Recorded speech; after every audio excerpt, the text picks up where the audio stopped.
আমি আমার জামাই মানি ব্যাগ থেকে টাকা চুরি করি। হ্যাঁ, অনেকেই বলবে আমি খুব পাকা চোর। হ্যাঁ, এই যে জামাইয়ের পকেটে কতগুলো টাকা আছে, বেশ ভালো টাকাই আছে, বাট আমি সব টাকা নিব না। এই যে ধরেন 20 টাকাটা বের করলাম, এরপরে কি নোট আছে 100। আমার জামাই সব সিরিয়াল ওয়াইজ সাজায় রাখে, খুব লক্ষ্মী একটা বেটা।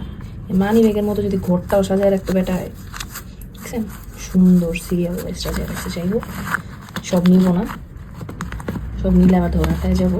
এই যে এটা রেখে দিলাম, এটা তার ড্রয়ার। আর এই যে চুরি করা 120 টাকা, এটা আমি আমার ব্যাংকে ছাড়বো। প্রথমে আমি 20 টাকাটা ছাড়ি।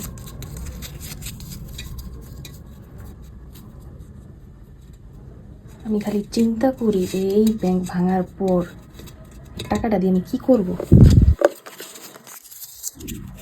আর আপনারা এটাতে গেস করুন তো, এটাতে কয় টাকা জমতে পারে। টাকাটাও কি বেয়াদ ঢুকতে চায় না ব্যাংকের ভিতর। তুই ঢুকবি না, তোর বাপে ঢুকবো। তোর মালিকের মানি ব্যাগ থেকে আমি তোরে নিয়ে আসছি।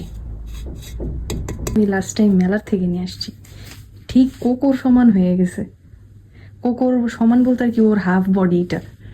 মা শোন, এই ব্যাংক জমাইতেছি টাকা ব্যাংকে, তোর জন্য একটা বউ আইনা দিব নে, ঠিক আছে?